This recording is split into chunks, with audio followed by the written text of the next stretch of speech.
Lagi pula dah masalah. Tiada harus bagi nenek. Nenek ni tuk. Tuk nenek ni.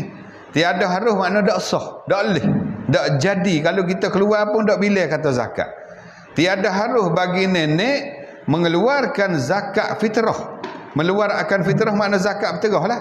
Segala cucunya yang belum balik, yang gaib bapaknya, yang gaib bapak mereka itu, dengan ketiadaan wakil daripada bapak mereka itu. Ingat ni, kita ada cucu kecil-kecil. Cucu umur 4 tahun, 5 tahun, 6 tahun, 7 tahun, belum balik, 8 tahun, belum balik lagi tu. Ayah dia tak ada pergi hidup kerja kok balik naik Mekah. Nah, musim keluar zakat. Boleh tak tu nak keluar zakat bagi kat cucu? Tak boleh kalau tak dapat izin. Mana nak keluar kena minta izin tu. Mak lagu mana mak ni mak? Anakmu ni 3 warga 3 4 wadik ni. Akulah bayar zakat wi mak dah. Ya royak kat anak dia lah. Hak duk jauh tu, telefon boleh lah ni ke? Anak hak duk jauh ni kata bakal serah kat awal situlah.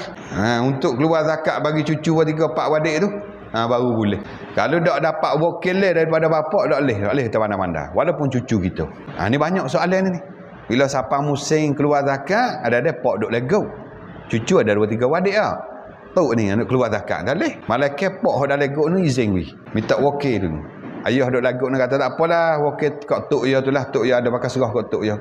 Royaklah orang mari ziarah, mari gapo. Bakal serahlah tok dia keluar zakat wi tahun ni. Misal kata. Baru boleh. Kalau tak dapat wakil daripada bapak, tak sah. Tiada harus mana tak sah. Ingat tu.